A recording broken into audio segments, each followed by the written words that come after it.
دنیا آخرت کی کھیتی ہے۔ سطحی ذہن عزت کو دولت سے وابستہ کرتا ہے کہ دولت ہونے سے عزت ملتی ہے۔ آدمی مالی لحاظ سے کمزور ہو یا طاقتور، رشتے دولت کے ترازو پر تولتا ہے۔ عزت کیا ہے؟ کیا عزت کا تعلق دولت سے ہے؟ یہ خود ساختہ معیار پر رتبے کا تعین پست ذہنی ہے۔ عزت و جاہ کا خوشنما لباس زیب تن کرنے کے لیے ہم دولت جمع کرتے ہیں۔ دولت کی نمائش کے لیے عالی شان محلات کھڑے کرتے ہیں، گھروں کو اس طرح سجاتے ہیں کہ ہم انہیں دیکھ کر احساس برتری اور لوگ انہیں دیکھ کر احساس کمتری میں مبتلا ہو جائیں۔ قرض لے کر بڑی بڑی گاڑیاں خریدتے ہیں۔ کیا دولت سے عزت و توقیر کا حصول خود فریبی نہیں ہے؟ فرعون مصر کے مقبرے، شداد نمرود کے محلات اور قارون کے مدفون خزانے بتا رہے ہیں کہ دولت نے کسی کے ساتھ وفا نہیں کی۔ دولت صرف اس سے وفا کرتی ہے جو اسے اللہ کی راہ میں خرچ کرتے ہیں۔ تاریخ خود کو دہراتی ہے اور ہر زمانے میں دولت کے غلط استعمال کو ہمارے اوپر آشکار کرتی ہے۔ بڑے بڑے شہنشاہوں کا ماضی ہر دور میں اقوام کے لیے آئینہ ہے۔ شان و شوکت اور شاہی دبدبے کے حامل بادشاہوں کو مادر وطن میں قبر نصیب نہیں ہوئی۔ سونے چاندی کے ذخیروں اور جواہرات نے امیروں کے ساتھ وفا نہیں کی اور مٹی نے انہیں مٹی بنا دیا۔ مٹی خود کو پہچانتی ہے، ایک ایک ذرے کو کوکھ سے وابستہ رکھتی ہے۔ مٹی کو اگر فرد مان لیا جائے تو مٹی سے بنی ہوئی ہر چیز مٹی کے اعضاء ہیں۔ تانبا، لوہا، oxygen, nitrogen, hydrogen, helium, carbon, uranium, چاندی، سونا وغیرہ مٹی کے وہ اعضاء ہیں جن پر مٹی کا تشخص قائم ہے۔ آدمی کا جسم بھی مٹی سے بنا ہوا ہے، لیکن آدمی چونکہ اللہ تعالیٰ کی امانت کا امین ہے، اس لیے مٹی آدمی کو دوسرے اعضاء کے مقابلے میں اپنا دل سمجھتی ہے، اور جب دل متاثر ہوتا ہے تو جسم ناکارہ ہو جاتا ہے۔ مفلوج اور ناکارہ جسم زمین پر بوجھ ہے۔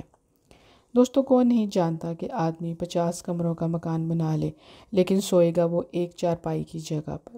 چاہے تو ہوس زر میں سونے چاندی سے خزانے بھر لے، لیکن پیٹ 2 روٹی سے بھرتا ہے۔ ماحول کو مصنوعی روشنی اور خوشبوؤں سے معطر کر لیا جائے، مگر یہ آدمی کے اندر کی سڑان کا نعم البدل نہیں۔ زمین کی فطرت ہے کہ وہ اپنی اولاد کو صاف ستھرا دیکھنا چاہتی ہے اور صاف ستھرا رکھتی ہے۔ جب اولاد تعفن سے نہیں نکلنا چاہتی تو وہ اسے اس کے حال پر چھوڑ دیتی ہے، اور اس وجہ سے آدمی گھنونا اور ناسور زدہ ہو جاتا ہے۔ بلا شبہ کسی شخص کے لیے اس سے بڑا اور دردناک عذاب کوئی نہیں، اور وہ لوگ جو سونا چاندی جمع کرتے ہیں اور اللہ کے لیے خرچ نہیں کرتے، ان کے لیے عذاب الیم کی بشارت ہے۔ صدیوں سے زمین پر ہونے والی تبدیلیاں اس بات کی شہادت فراہم کرتی ہیں کہ زندگی کے ادوار، زمانے کے نشیب و فراز اور سائنسی ایجادات زمین کے سینے میں محفوظ ہیں۔ زمین جانتی ہے کہ کتنی تہذیبوں نے اس کوکھ سے جنم لیا، اور پھر یہ تہذیبیں زمین دوز ہو کر صفائے ہستی سے غائب ہو گئیں۔ خلا کے پار سمندروں کی وسعتوں میں دیکھا جائے تو لگتا ہے کہ زمین کے باسیوں کا اپنی ذات سے فرار اور منفی طرز عمل دیکھ کر نیلے پربت پر جھلمل کرتے ستاروں کی شمع امید کی لو مدھم پڑ گئی ہے۔ اشرف المخلوقات ہونے کا دعویٰ کرنے والا آدمی کیا ذہنی اعتبار سے حیوانات سے بدتر زندگی نہیں گزار رہا؟ حقیقت یہ ہے کہ فی الوقت جو سکون بلی اور بکری کو حاصل ہے، وہ بھی آدمی کو میسر نہیں۔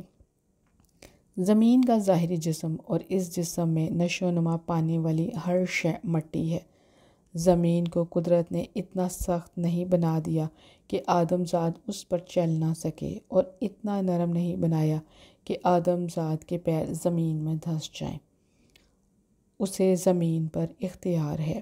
لاکھوں کروڑوں سال پہلے آدم کی طرح آج بھی آدم زاد زمین کے سینے پر کھیتی باڑی میں مصروف ہے، اور زمین کے سینہ پر ہل چلا کر گھاؤ ڈال رہا ہے۔ کھیتی آدم کی طرح مٹی ہے اور جو کچھ آدمی بوتا ہے اس کا بیج بھی مٹی ہے۔ آدمی جانتا اور کہتا ہے کہ زمین پر زندگی کا وقفہ بہت کم ہے، لیکن اس کا عمل اور قول اس کے خلاف ہے۔ وہ پوری زندگی ان خطوط پر گزارتا ہے جو قانون فطرت کے الٹ ہے۔ تخریب کا نام آدمی نے ترقی رکھ دیا ہے۔